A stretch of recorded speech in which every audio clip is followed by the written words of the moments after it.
Hello, everyone. Welcome to Good. today's Support Group Leader Roundtable. It is a joy to have you here. June 1st, we are excited to have seen everyone in Phoenix What, hon? at WPC. No, you don't have to So listen. thank you Believe for you. being here. And if you can mute yourself, that would be great. That is part of our collaboration agreements. Uh, Keep your microphone on mute and listen deeply. Um, it is all about exchanging insights and building relationships. For the ones who do not know me, I am Clemmy Pizzolo with PMD Alliance, and I will be your facilitator today. And I want to remind you to ask for help with technology. We have our colleague Shelby here who will be assisting us if you have any problems with Zoom. Okay? So let's get today's roundtable started, and we would like to learn a little bit about what you're hoping to get out of today's roundtable. Use the chat feature in your screen in Zoom, bottom of your screen, and you can let us know what you're hoping to get out of today's meeting. And we want to learn some new tips. Absolutely. When we are leading support groups, good things and surprising things always come up, and we may not know how to manage them, how to deal with them. So that's why we are here to share our experiences and learn from each other. So, learning some tricks of the trade on PD. We also want to um, keep a group going in a remote area. Oh, that is wonderful. Yes. Staying organized so no one slips through the cracks. Thank you. That is great. Uh, Never go away without learning something new. Oh, thank you for that. I agree with that. Here in these meetings, you are the experts, so we're all always learning from each other. Okay, Dave wants to learn. He wants to learn more. Excellent. Judy wants to learn how to keep contacts from drifting away. Yes, that is a good one. And Randy says, I always learn so much from this group. I love meeting other leaders and learning from them. I agree with that, Randy. Thank you for that feedback. And we want to make new connections and keep in touch with people I've met to share what we do at Yes and X. Thank you, Karen, for sharing that. Learning from colleagues. Yes, Bernard, thank you from that. We also want to organize contacts to account if members are active or if they are gone. Absolutely.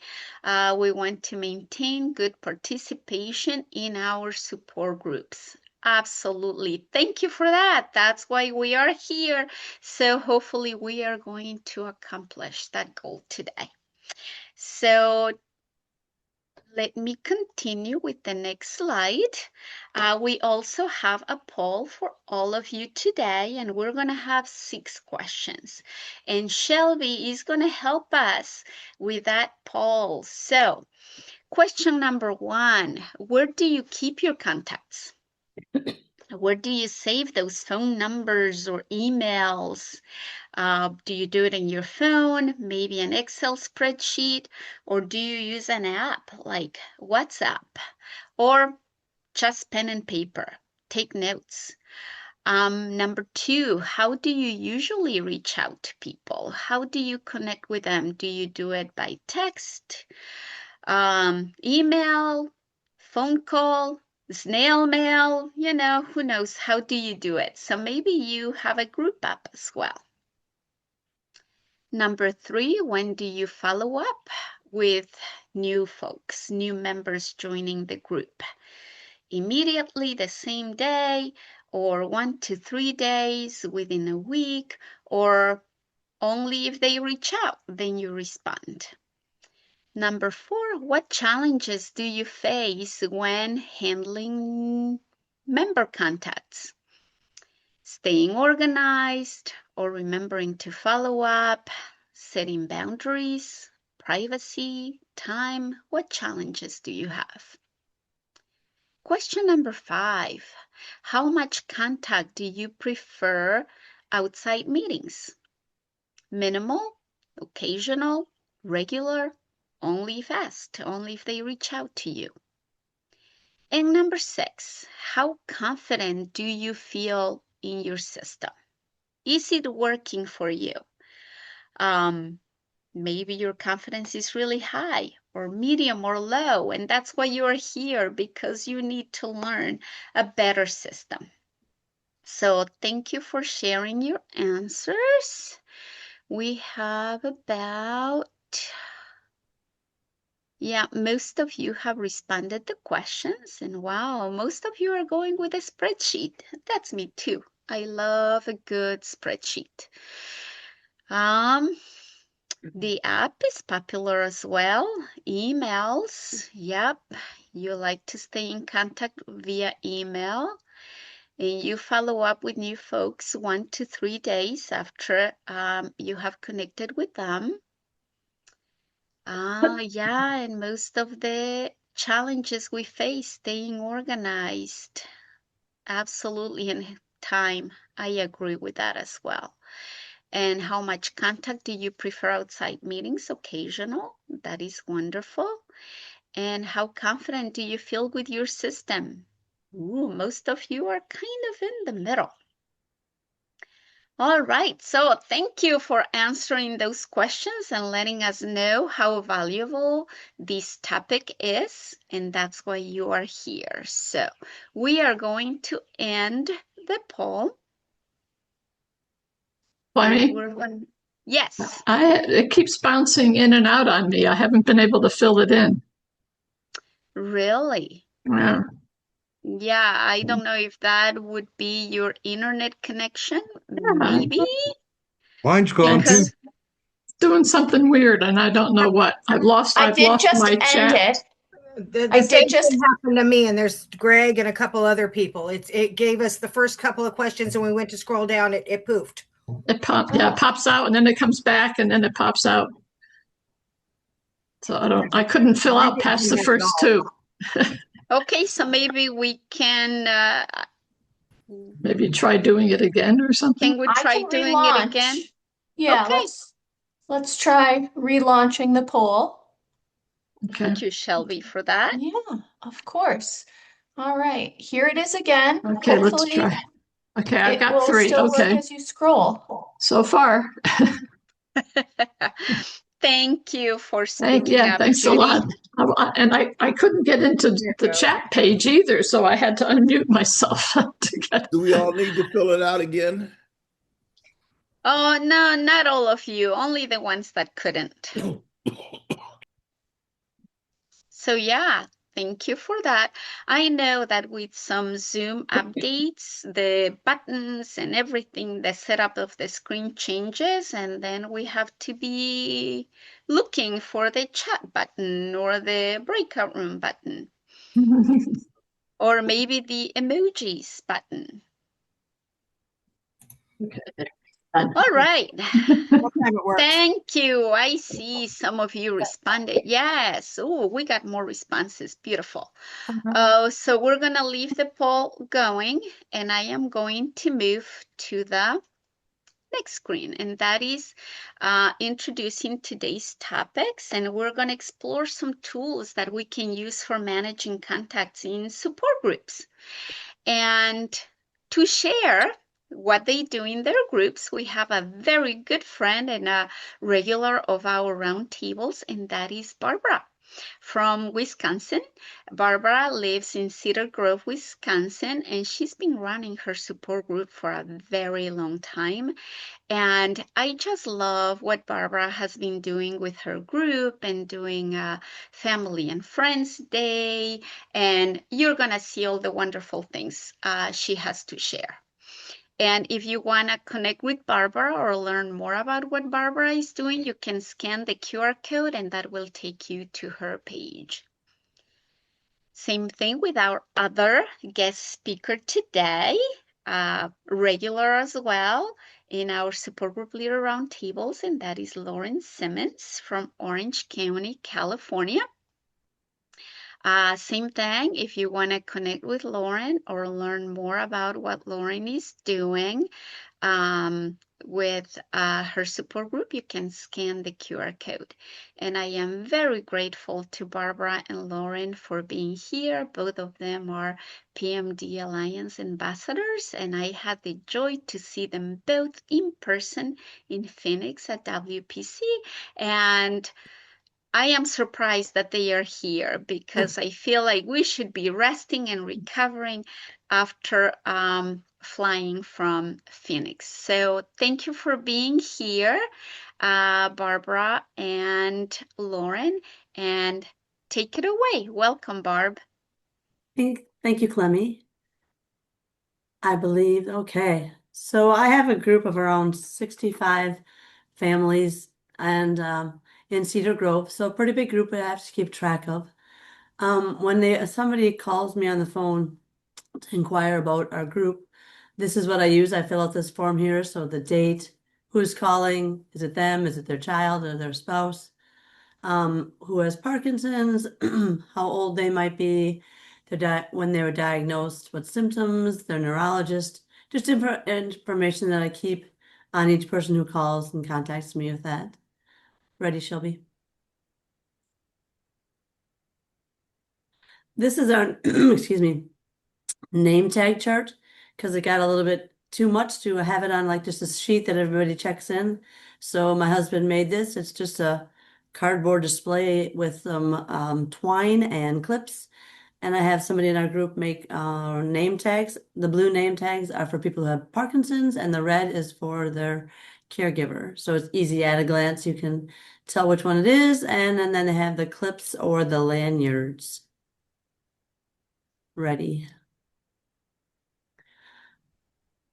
If, let's see, what do I got up here? If somebody walks in and they don't have a name tag on our chart, they're given this sheet. It's obviously double, so it's cut in half. And it just gives some basic information about them so that I can get a hold of them after the meeting. So you can read that. It's how long they've been diagnosed and their phone number and email and contact. And then I ask them to leave that on the table that night. Ready. This is just a chart of our attendance, and I just fill it in after each meeting. The yellow is the people that are missing, and then when it gets to be a couple of them, I can just see at a glance that somebody hasn't been there for a while and I need to contact them. That's what the yellow is for. Just a quick view of it that lets me know what's happening. Ready. This is what I use just to write down how I contacted that person. So I would write, this is my Joe example here. And I emailed them on May 1st, and I wrote what I might have said to him, or then I found out he was on vacation. So I knew, he was good and just checked on him. That's just a way I keep track of how I contacted them. Ready. This is just our directory. So I have everyone's contact information, and then I send this out via email to everybody in the group. Not all the time. I mean, maybe once a year, maybe twice if we have a lot of new people. We also have a pictorial so a picture of each person, well, each couple, that goes along with this so they can figure out who they're going to be talking to then at their next meeting. Ready. This is a form that I ask for people to fill out, usually around our anniversary, which is in the fall. And it just gives me information. They don't always fill out, obviously their birth date doesn't change, but their neurologist might, and some other things might change. And then on the bottom, I just ask how they are planning on being involved in our group so that, they have more buy-in, I believe, when they are involved in the group. Excuse me. This is a strange looking screen. I realize that. So I've made stickers, and each one of this part would be on a sticker. And so when I get information from the person with all their contact information, I make sure I put it in my chart. So that I make sure I write their year of diagnosis, when their birthday is. Geographically, is because we come from about 15 different communities. And so I just keep that so I know that I actually put them in each category. And this is just a chart I use, obviously not filled out, but I have everyone's birthday and anniversary in this chart, and I try to check it before we have each meeting so I can remember to say happy birthday to somebody whose birthday is within a little range of when our meeting is. That might be the end of me. Thank you. Thank you, Barbara. And just quick question, how many members do you have in your group? We have around 65. Yep. So she needs all this method, and this is very thorough. I love the idea of having a chart for birthdays. So thank you for sharing that, Barb. Thank you. And next we have Lauren. Hi, Lauren. Hi, guys. When Clemmy first asked me to talk about this topic, you could go to my first slide, Clemmy. I thought, oh boy, why is Clemmy asking me to do this? Because I used to be very, very organized, and 10 years into Parkinson's, I feel like it's leaching this little organizational ability from me every year. So I still try to stay organized, but it takes a lot more effort than it used to. I'm sure there's some people that can relate to that. I live in Orange County, California, and we have over 30 support groups in the county. So what I thought I would do is call some of the support group leaders or email them and see what they are doing to manage the contacts. And I got a variety of answers, and what the conclusion I came to is it's a good thing that we're doing this topic this morning. Because I think if we're not organized and we don't have systems in place, people are going to fall through the cracks. And it's really important that we not have that happen. The one group that I've helped with the longest, I've been with that group probably about 8 years. The group is probably 12 years old, and we have usually 25 to 35 members at any time.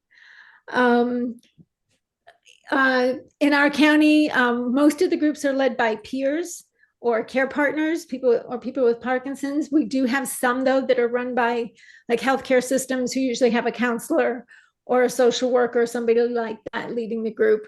So they do things a little bit different than the peer-led support groups as far as managing all their contacts and all that. Next slide, Clemmy. So why do we even need the contact information? I think it's really important because people need to feel welcome when they come to our groups. And at WPC last week, it was made so apparent to me. I went to a couple of support group leader sessions, and Karen, I can't remember her last name, from New York, I think, it just really hit me. She talked about, you need to know everybody's name. You want it to feel like when, remember when Norm walked into the Cheers bar and everyone went, Norm? You want it to be that way. You want people to feel like they're coming into a group and they're welcome. And if we don't have their information, that's not going to be as easy. We use the contact information to remind them about the next meeting. We send an email after they have attended the first meeting so that they know that we realize they were there, and we see if they have any questions. We use their contact information to send out announcements like, the power went out at the senior center and the meeting's canceled today. Or even, hey, Ray Dorsey's coming to town and having a seminar and we want to sign up right away. Whatever the case may be, we'll send out things like that. We try not to bombard them with emails. We also check in to see if someone is missing from several meetings, just like very much like Barb's attendance form. If someone's missing for a couple meetings, we'll check in with them to see if something's up. It's also good to have the contact information if something happens. We do have most of our people come with a care partner to our meeting, but some get dropped off or some come by themselves. And if something happened during the meeting, it's really important to have that emergency contact information. We also use it to track participation, the attendance, to see trends and interests. Like if every time Dr. Smith comes to speak, you have twice as big a group, you're going to have to plan accordingly. You're going to need more chairs. You might need more snacks. You might need a bigger room. Likewise, if every time you have a certain topic or you have an open forum, someone's not showing up, maybe you need to do things a little differently, or explore, or call some people, or send out a survey and find out, hey, you know, what could improve that experience? What would make you more interested in attending a meeting that was an open forum, for example? And I also think just overall, it shows the members that you care. If someone shows up to a meeting and nobody calls them, nobody emails them, and Parkinson's is isolating enough. I just think if they have made the effort to come to the meeting and nobody reaches out, it's just all that more isolating. Next slide, Clemmy. So how do we get our contact info? We have tried many, many ways. We tried giving out a form at the beginning of the meeting and collecting it at the end of the meeting. The problem that we had with that was very often we couldn't read their writing, which is an issue. Sometimes we could read it, except we got one letter wrong in the email or something like that. And then the email just doesn't go out. And sometimes people just wouldn't turn it back in at the end of the meeting. Sometimes they would forget or just didn't want to hand it in. We have tried passing around a clipboard and having everybody sign in. But a lot of people think if you already have their contact information, they don't need to sign the clipboard, so they just pass it on. So then you're not getting your attendance checked if you do that. And so, again, you can't always read the handwriting. We do have some groups that require registration in advance to attend the meeting. Those are more the groups that are run by healthcare organizations, and they require you to register in advance. So they've got your contact info, and they will send out your reminders about the meetings and all sorts of other stuff as well. If we're doing virtual meetings, some people will collect the contact information in the chat. If hopefully people know how to use the chat. The only issue with that is if they don't know how to send a private meeting to the group leader, then their contact information has gone out to the whole group. And we need to be concerned about keeping information confidential if people want it that way. The way that we have found has been most successful. With our group, we actually have a committee of 4 who runs the group, and we rotate who leads the group. We all help get speakers, and we have one volunteer who goes around. It's her job at the beginning of the meeting to find the new people, and she does not have Parkinson's, so she has good handwriting, and she writes down all the contact information. She also is the one who follows up within a couple of days and sends a welcome email. She goes home, puts all the new information on a spreadsheet, and then she sends it to me. So we have 2 copies, which I think is really, really important that more than one person have a copy of your list. Clemmy, you can go to the next slide. So we keep one centralized list. We have more than one copy, just in case something happens to someone or someone can't be there. Perfect example is this week coming up, the person who takes attendance and fills out the form is not going to be at the meeting. We have someone else who's going to do it for her. So we have a method in place. So she collects the information and she sends a welcome email. She sends me the updated information. We do it on Excel. So we keep an updated Excel spreadsheet. And then I send out the reminders during a week before the meeting. And sometimes I'll send a second one a day or 2 before just to give them an extra reminder. But that's the process that we have in place. And so far that's working pretty well. We learned a really big lesson in our group. We had someone who was handling all of it for us, and he passed away unexpectedly.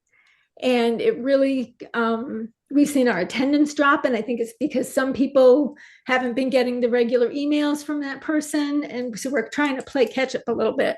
So I think it's really, really important that you plan for leadership transitions in the future. and make sure that more than one person has access to your email account and to your attendance list and all that.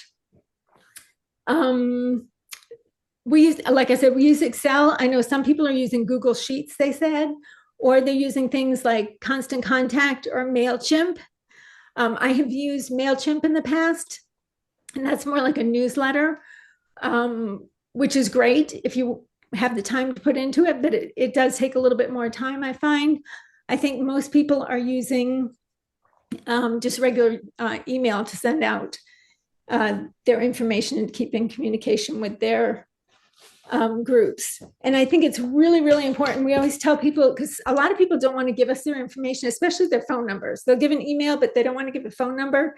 We always tell them that we're keeping the list private and we are not sharing it with anybody unless given permission. And I very often, at the end of a meeting, somebody will say, oh, you know, the guy over there, he said the comment about this and that. I wanted to talk to him about that. Can I get his phone number?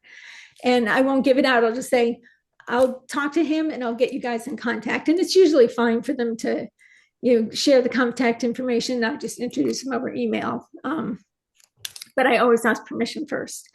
And next slide, Clemmy.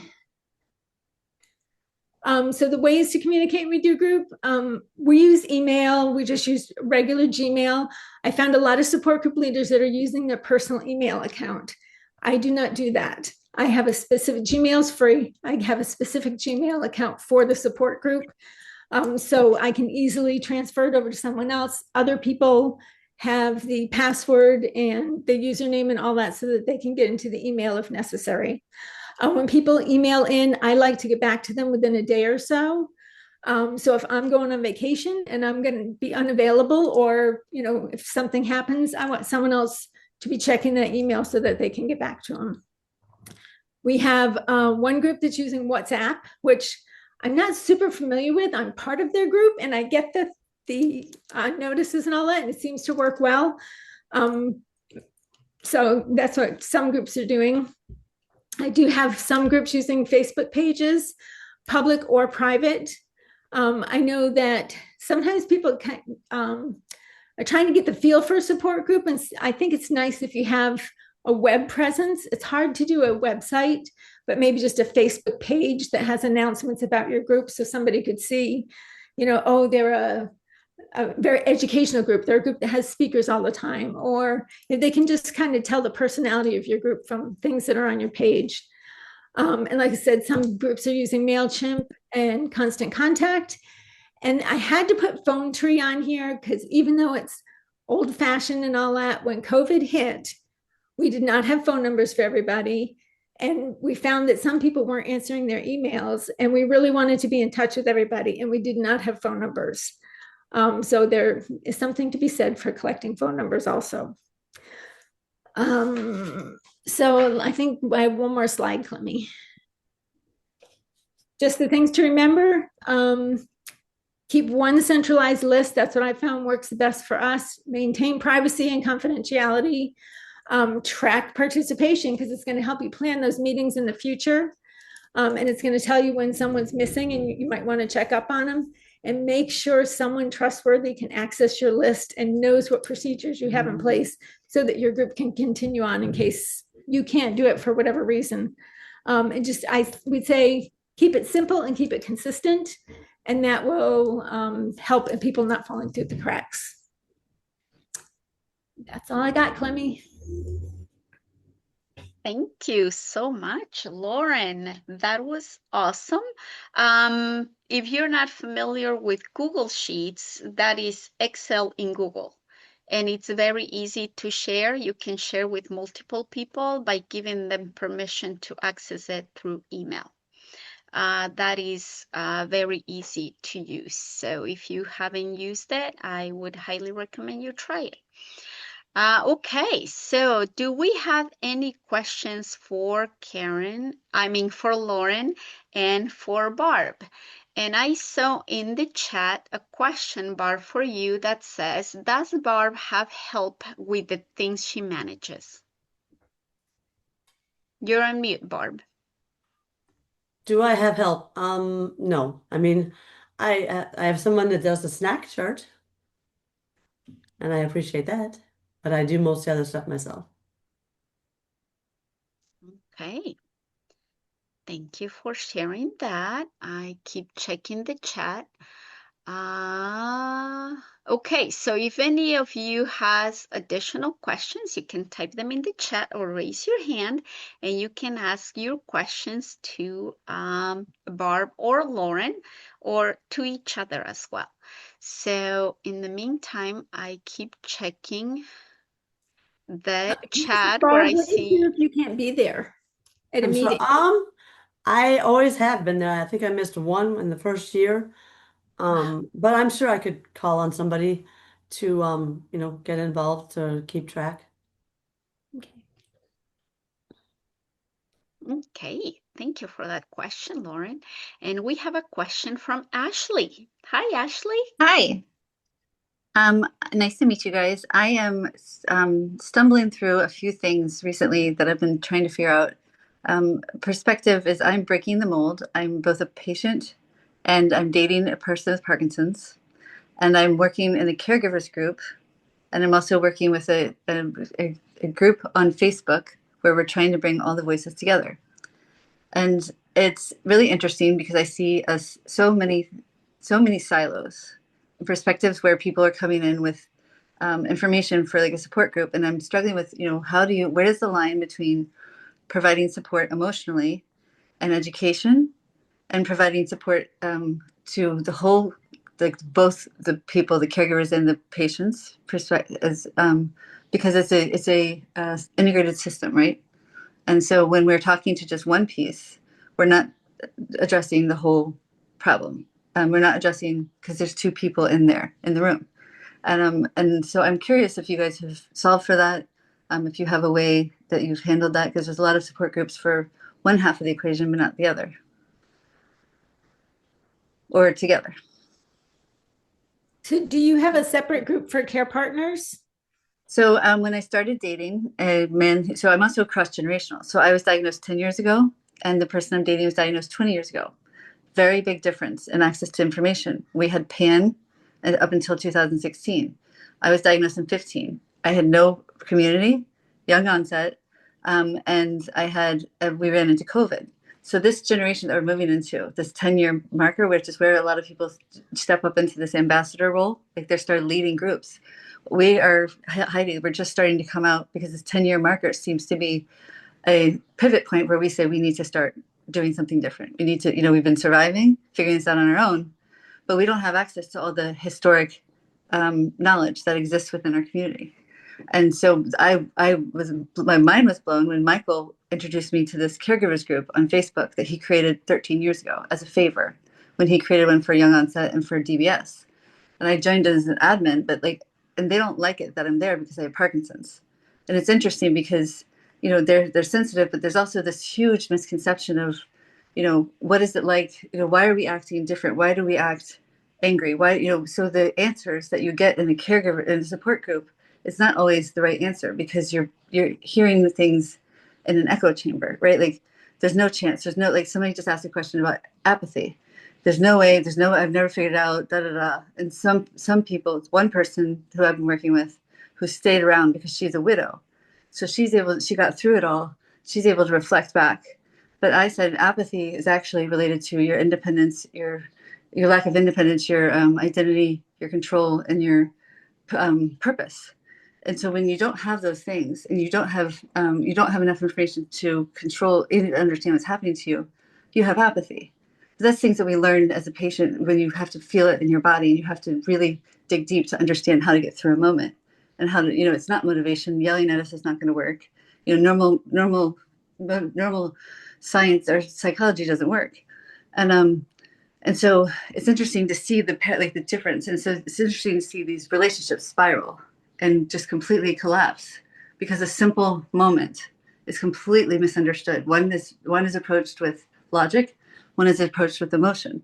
And that emotional baggage weight that we carry with Parkinson's is so heavy that something that the doctor tells us to do could be devastating from a lack of hitting one of those four buttons.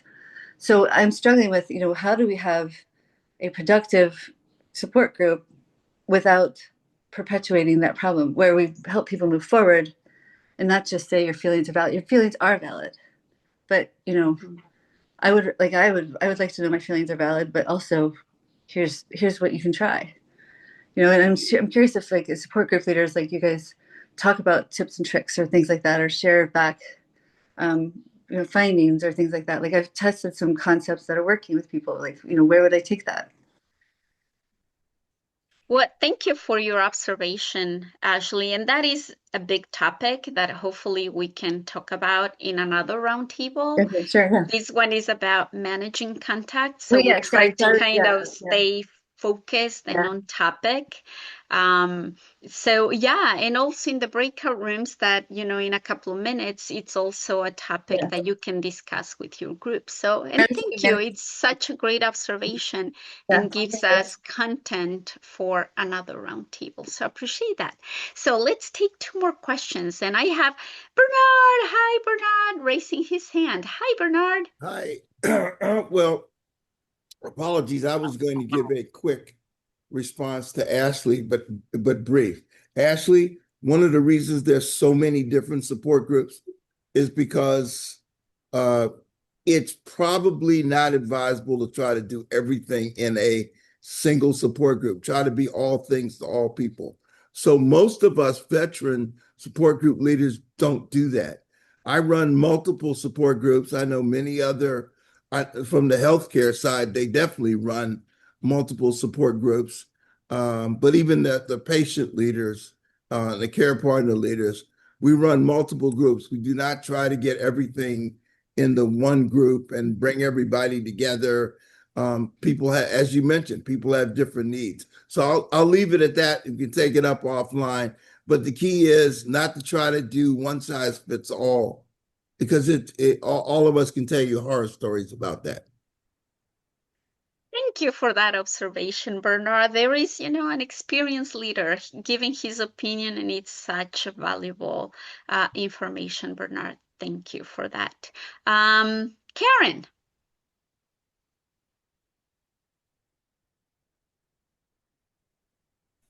Hello. Yeah, Bernard just gave some really awesome advice. Ashley, I'm going to send you my email in an instant message here. I'm typing it out. Yeah, it's hard to balance a million groups. I've actually got my hand in everybody's group just about. And I mean, you can do it, but what you're asking specifically, again, let's talk offline. Nice meeting you. Thank you, Karen, for offering. And then we have a question in the chat, and I am assuming this one is for Barb and maybe Lauren as well. How many hours a month do you think you spend doing what you are doing? Oh, wow. That's an interesting question. Maybe 2 hours a week. Okay. Thank you, Barb. How about you, Lauren? I think Barb's going to be really organized to do all that work in 2 hours a week. And I'm totally just guessing, but that is one of my gifts, is that I'm an organized person, and it helps if it's all organized. I mean, it takes a while to get it started, but then hopefully the upkeep is easier. Yeah, that's awesome. I probably, it's hard for me to break it out because I do so many different things in the Parkinson's community. So this one specific group, it actually doesn't take that much time to answer a few emails, make a few phone calls usually each month. And like I said, we've got a group of 4. We kind of share the job of the support group. So it really doesn't take that much of my time, this one specific group. Yeah. Mm-hmm. Thank you for that. And I personally love the idea of the badges, the name tags, have them made already and reusable. Because I agree, you can spend a lot of money with the adhesive name tags and the permanent marker. So that will take up a lot of work to do it up front, but then it's done, and helps tracking attendance as well. So I love that method. That's why I asked Barb to share a picture of that. All right, everyone, we are going to go into breakout rooms next. And you know that we will send you about 4 to 5 people for each breakout room, and Shelby is going to help us with that. And this is your time to share with each other. It is up to you to talk about that topic. How do you each do it in your group? How do you manage contacts? How do you manage your group? And sometimes you don't even talk about the topic that we suggest, and that is okay. What matters is that you learn from each other, because in the end, you are the experts. Okay. And what we do in support groups is we share our personal experiences, and it may or may not apply to you. And we can take from those experiences what works for us.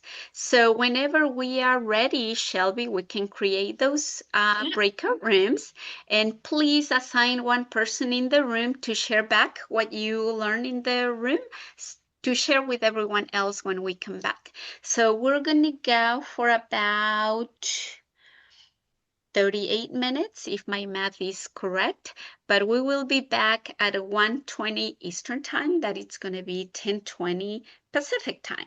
That should give you plenty of time to share with your group. And once Shelby brings up the breakout rooms, you just click join and off we go. Okay, and Barb and Lauren will be coming to your rooms to visit you, and if you have any additional questions for them. Are we ready, Shelby? I'm gonna open them right now. All right, thank you. Have fun, everyone. See you in a little bit. I know that is your favorite part, and we can also stop the recording. Or pause the recording, I should say. We cannot give you that much time. So welcome back. I hope you had some good conversations in your breakout rooms, and that you had meaningful conversations, and you made some new friends, because we have some new faces here today. So hopefully you embrace them and you welcome them into this support group for support group leaders, because that's the way I feel about our support group roundtables. We learn from each other. So let's see, what did we learn today? Group 1, who is the designated person to share back with everyone about what you discussed in that group? So group 1, we had Greg, Myra, Bernard, Sydney, and Lauren was even there, but I don't think she was the designated note taker. So Bernard, is that you? No, it's got to be Greg. All right, Greg. Come on, Greg, tell us, what did you guys talk about? Well, we talked about barber shops and longitude and latitude. And Sydney brought up attitude and groups. No, seriously, we all come from various, Bernard's is a much larger marketplace. I'm a small, isolated place, and Sydney operates out of a senior center environment type of a thing. So we all talked about different issues that we're faced with. One thing is clear, certainly men, when the male has Parkinson's and the female is the caregiver, you have much greater odds of having a good outcome. When it's the other way around, how do I say this and not lose all the males? We're not so good at caregivers, so let's just put it that way.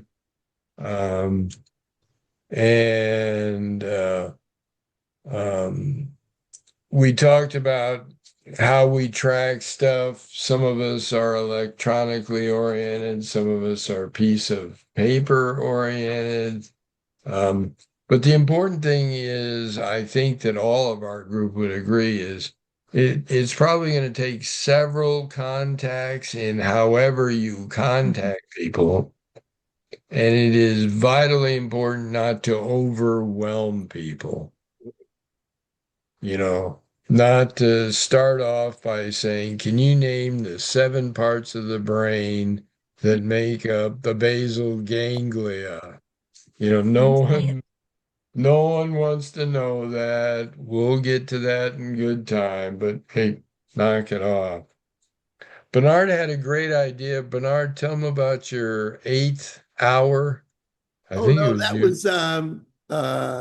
was it Myron. Lauren or Sydney that heard that? But that was excellent. Lauren, I think it was Lauren. Yeah, that's Lauren, excellent. okay.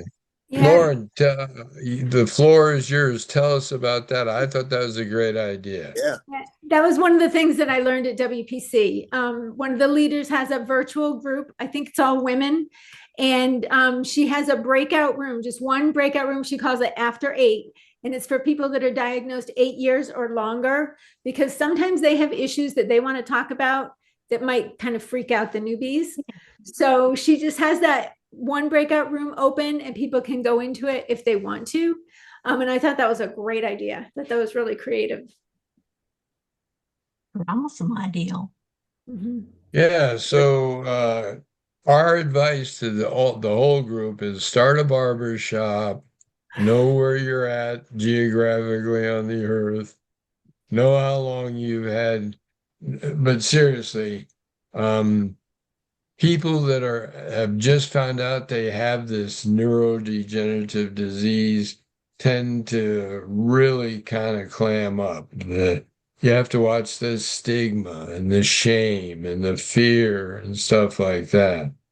And then the last point that I'll make was, because Sydney was there, the uh, intergenerational. We have to do a much better job of bringing the information. Parkinson's is an old person's disease. So what? We've got to bring those next several generations and their strengths into this fight, because only then are we going to find the cure. So my So, corollary Sydney, to that is that we have got to normalize the conversations around Parkinson's, because there's so many other things that are tied to those stigmas in terms of people getting the best care that they can get, or getting treatments instead of hiding, avoiding. I mean, all this is just a laundry list of things happening because the conversation isn't normalized. And so all of us need to help in that area to raise awareness, to reach out to the younger generation, as well as the middle-aged generation who think they're invincible, and talk about Parkinson's. and Sydney, I think you promised that you would come up with the cure for Parkinson's within 7 years, I think you said. Isn't that correct? Oh boy. I wish. Just kidding, just kidding. He's put me on the spot now. Yes, he did. Would you look at that? And that is engaging the younger generation. So welcome, Sydney. So Thank happy you. you joined us. So good to see you here. So thank you for that, room number 1. And I have a question. When you get a new member in your group, do you do a one-on-one with them to kind of get to know them first? You do? Who does that? Raise your hand if you do that. Kind of an intake call or an onboarding call, kind of get an idea, also, are they going to be a good fit for the group, and how can we, who can I connect this person with to kind of warm them up to the group and they don't feel like an outsider? And when they show up, also they feel comfortable with me. I have another question. How many of you ask what is their preferred form of contact? Whether it's email, the one they prefer, or a call or a text. Raise your hand. How many of you do that? Okay, because you will be surprised how many people prefer text compared to email. Oh, yeah, we're Yeah. running into that. Yep. That's Yep, they do. So in my group, I send them a text a week before and the day before, and that works like magic because sometimes they forget to check email. So, okay, thank you. Let's see. That came to my mind as Greg was talking about his group and what he does.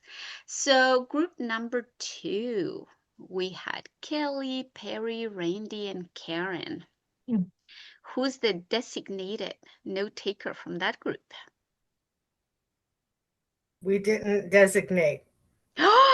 You didn't? Wow. No, we just kind of compared notes across Do the we board. do we designate? Hey, gang, do we designate Karen? There you go. You've been designated, Karen. I vote we designate Karen. Okay, here we go. She's got a lot of practice. We exchanged notes of what works with us, but we also exchanged, because Kelly and Perry and I have known each other for a long time, and yeah, we exchanged a little bit of the WPC thing, but we did talk about some of the challenges, the men versus the women. It's easier to get the women to participate in support groups than it is the men. We wish we could clone people like Perry, Greg, and Bernard, because yeah, they're not stereotypical. Thank you very much. But the importance of balancing too the time. You've got 30 people in a room or whatever number in a room, be it a Zoom room or people in a physical room. It's not always easy to move things along, and we want to try to help people, all people, get what they need out of this short time we have. And sometimes the benefit of, like how Robert explained in the support group lounge, of bringing in a simple game or a simple question like, what's not wrong with your life, and having everybody exchange one line or one thing that's not wrong with their life can change the atmosphere and bring it back into a positive realm where somebody might be spinning downward. And just the importance of maintaining a good attitude is huge for everybody. But I think it was brought up too that if you have a bunch of people that start knowing each other well and they want to do things like talk about the vacation and bring out pictures and everything else, it might be a good, and people have brought in, okay, let's have a separate meeting so we can just do this. But the support group meeting is about supporting each other, and just the benefit of breaking off into different groups that maybe isn't just a typical support group. For example, I didn't get to bring it up, but I work with the women's veterans group, and we do an improv class, and then we have just a women's class that's separate this afternoon, and we turn that into a paint night, where we just talk about whatever and we each paint a picture. So it's a typical support group doesn't have to be just basically a complaint session and moving away from that, where we really need that time to vent and get together and share what our problems are. At the same time, we can't have one person in a group taking up 25 minutes when there's another 15 to 30 people, depending on your size of your group, that want to be seen and heard. And how we can get away from getting stuck in, or in helping people that are stuck in that downward spiral of, oh no, I'm the only person, the demoralization state. We try to figure out how to lift people up, and, the whole psychosocial side, that's way, way worse sometimes than the emotional side. Different ways and games and tricks we can use to keep people on the up and up, rather than getting stuck in the, oh no, everything's going to hell and I love you. Like Robert's song, if anybody was there to listen to that at the Boys of Summer. Did I sum it up good, guys? Is that everything? I think that's it. Yeah. You're a leader, girl. And that brings me to a question for this group. Have you considered the room setup? Right? Where if we have tables and we separate the tables, maybe people that want to talk about the grandkids and the dance recital that they just went to this weekend, they can do that. But while the ones that want to talk about the new medication that it's gonna make our lives much better, they can talk about that too. And it's not necessarily having the speaker lead the conversation, but giving them have mini breakout rooms in person, but like roundtables. Yeah, You well, that's say to do this during the meeting, have these people. I mean, you've got you're up there you've got a speaker trying to talk, and you've got 15 or 3 conversations going on in a group because this group going to talk about grandkids and this going to talk about cars. I mean, It's just natural when you're sitting at a table, like at a restaurant, right? well, I'm It's not at a just restaurant the though. conversation flows. It's just an idea, a suggestion, right? If you have the space.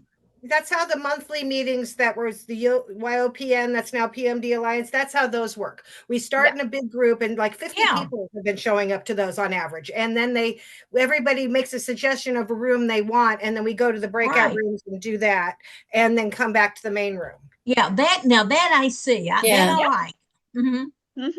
Yeah, the question was in person. Can we do that? If we have a room big enough where we have space between the tables, it's doable too. So That's an interesting idea. You have to keep it fun. We were talking about people out to dinner. Let's all talk about eating soup with a butter knife. How do you do it? And, Tell us, Perry. You need to be real careful to make sure that if you've got a speaker that's there, I've been in those kind of groups and I've left them for the reason that you got somebody speaking or you got something going on and you've got 15 conversations going on behind you. You can't hear them and you want to turn around and say, would you please shut up? I come here for this. That's rude. Right. When I go to a restaurant, that's a total different setting and I've got a different expectation. And so that's the reason I'm saying I can't see having a meeting if we've got somebody up here trying to teach us something, show us something. I'm there to learn. Well, this would be a different. With a speaker that would not work. Yeah. I think you're suggesting a different kind of meeting, Clemmy. That this would be the intent. Just an ease meeting, just sort of to get to know each other. When we're talking about what's interesting to me, maybe I don't want to talk about hospice because I'm newly diagnosed, kind of having that caring and sharing in different tables might be that's interesting. Useful. Yeah, but with a speaker, probably that is not going to work because if you was having breakout groups, that would be awesome. I could see breakout groups. Yes. Yeah. Okay, so let's continue with group number 3. This is something though I want to share. Clemmy, go ahead, Kelly. I want to share right quick though before we go to this board. I did not know that there was a specific type of blood that people with Parkinson in life in general should have. Did you know that? Pardon? That there's a specific blood type that people with Parkinson's and people around Parkinson's should have? I don't know what you, Perry taught us about B positive. That's interesting. Is that B positive in a B positive way? Well, how about you? Is that it? That's it. That's weird. My husband was B positive. So I got it. I was like, do we need a doctor to come talk about that? Blood types? I love that. Thank you. B positive is a good blood type to have. Yeah, that's from Dr. Perry here. There you go. Thank you, Dr. Perry. We appreciate that. That's the improv in you as well. So thank you. Yes. You never know when you're going to bring a smile to people's faces. So thank you. How about room number 3? Dave, Judy, Melissa, and Tracy. Who's going to share with us what you talked about? Well, we didn't have a designated group note taker. So at the end, I asked Judy if she was going to do it, and she said, no, I'm not going to do it. But we stay pretty much on topic. For example, I found out that if you use your email list and send a blind copy Google doesn't flag it as often as spam, so it generally goes out. You can get a larger group distribution. We talked about using service credits from colleges and high schools to help educate some of the people in the technology. In particular, and I kid about this, but one of my three groups, I'm the second youngest one there, and I happen to be 80. So you can imagine, there's valet parking for the walkers. Some groups are more challenged than the others. So maybe having a class group effort to come in and show them how to use Zoom, how to do email. We talked about using AI to write emails. I'm already doing some of that, but somebody else in the group was doing it, and gave Judy some information for that. Because some of that can clean up your grammar and clean up your communication a lot. But using specifically the college class or the high school class to come in and help people bridge over that technology gap is a good idea. I want to use the college here to help me or to do a website for me. And that's a college service credit they can get, neat. recognition for. Dave, can I interject real quick and help you out there? We also talked about adding pictures with people's contacts, because as Parkinson's, it's difficult sometimes for us to, just to see a flat name and remember people. That it's helpful if you can add a picture with your contact. Yeah, and I think Gmail allows you to do that. So I think my Google account for Parkinson's has about 10 different groups. And I have legislators, I have physicians, therapists, my three groups, and other lists that I keep separate. And it allows me to put in birthdays, which I want to start doing. I want to start populating that contact information with all the information that it lets me collect. That's all that I remember. Like I said, we didn't designate a note taker, and I'm just filling in for Judy. Wow, you guys talked about a lot. Thank you. That is so helpful. And I think that, technology allows us to do so many things. We just don't know how to use it.